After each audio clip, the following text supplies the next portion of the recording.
welcome to another WJEC A level physics question.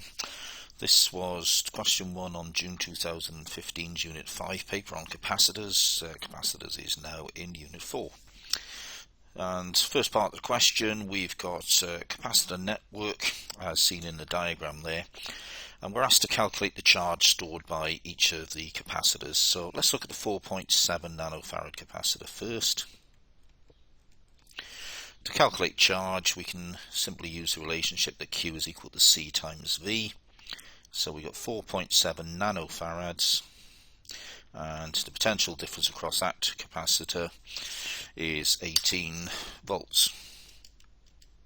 Now what I'd personally do here is forget the nano and just remember to put it back on at the end. So we end up there with 84.6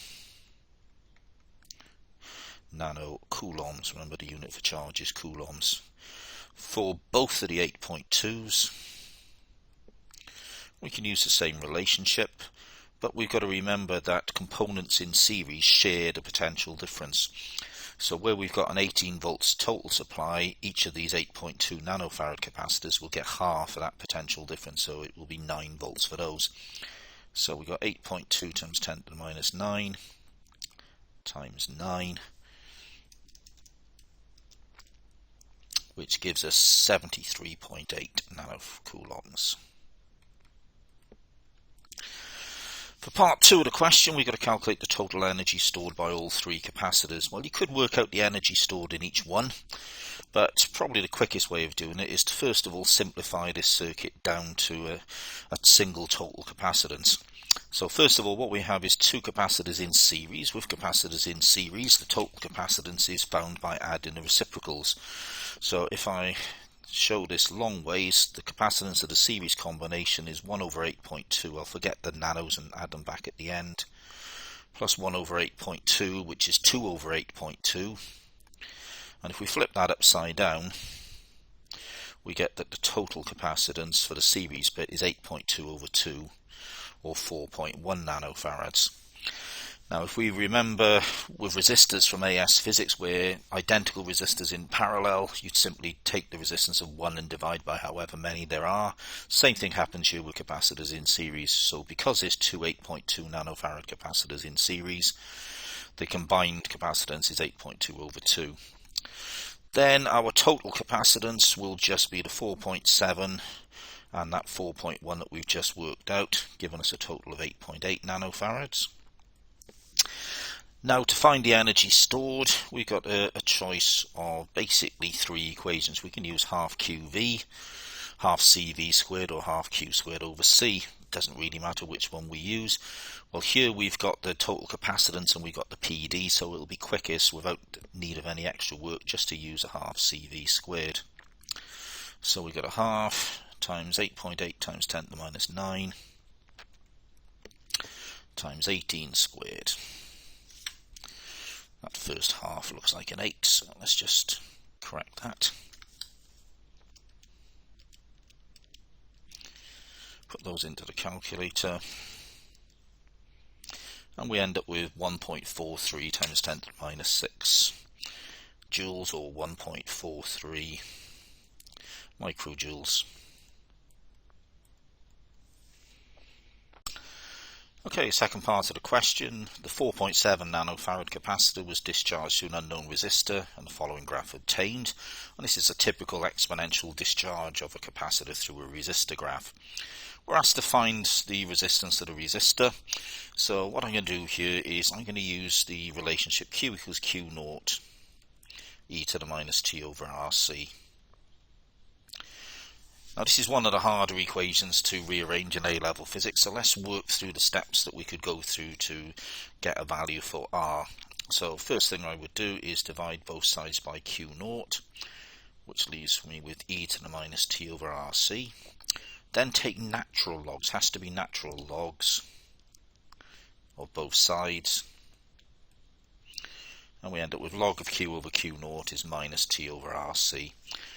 With a typical sort of inverse relationship here, the final stage would be to swap the positions of the R and the log of Q over Q naught to get this expression.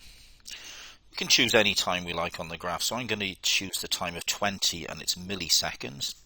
So I've got minus 20 times 10 to the minus 3 over log of, well, at 20 seconds the charge is about 28 nanocoulombs, and the original charge that we worked out in part A was 84.6 nanocoulombs. You could read off alternatively about 85 nanocoulombs from the graph. Note I haven't bothered putting in the nanos because they would simply cancel, and the capacitance of our capacitor is 4.7 nanofarads. We put those into the calculator, we end up with 3.848, so let's call it 3.8. That will be in mega ohms because the answer is 3.8 times 10 to the 6. For the next part, of the question, you've got to calculate the current when t is 0 seconds. Well, what we could do here is draw a tangent at 0 seconds and find the gradient of the tangent, because the gradient of the tangent will give you charge over time, which is basically what current is. Instead, a quicker way is simply to use I equals V over R. If we go back to part A of the question, we can see that the original potential difference across this capacitor was 18 volts. And we've just worked out that we have a resistance of 3.8 mega ohms. So using the figure from the last part of the question,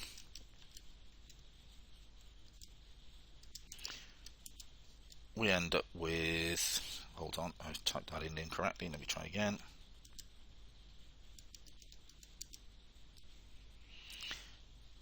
About 4.7 times 10 to the minus 6 amps.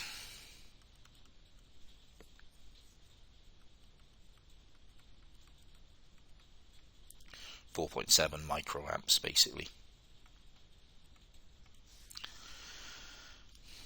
For the last part of the question, it says by estimating the time taken for the capacitor to lose 90% of its charge or otherwise, calculate the time taken for the capacitor to lose 99% of its charge. What you could do here is use that same Q equals Q naught e to the minus T over RC equation and put Q as 1, because if we've lost 99% of the charge we've got 1% left, and solve it, and nothing wrong with that. But what they're trying to do here is to get you to understand the idea of an exponential.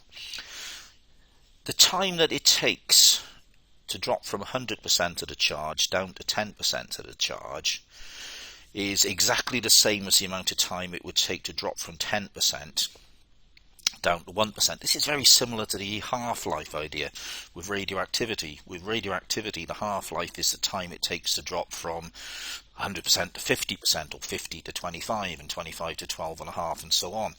So here we could sort of call the time that it takes to drop from 100% to 10%, we could call it the 10th life, if you like.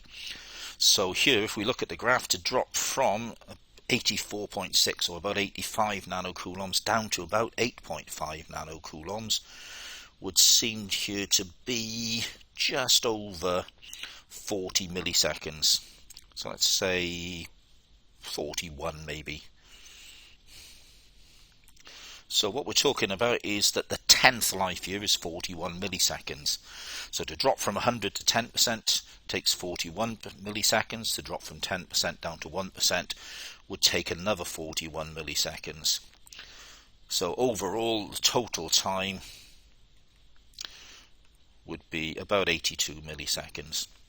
And again, if you type Q equals Q naught e to the minus T over RC, put in the figures of 1% and 100%, or 84.6 for the Q naught and 0.846 for the final Q, you'll still get the same or near enough the same answer.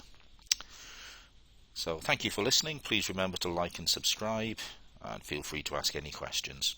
Goodbye.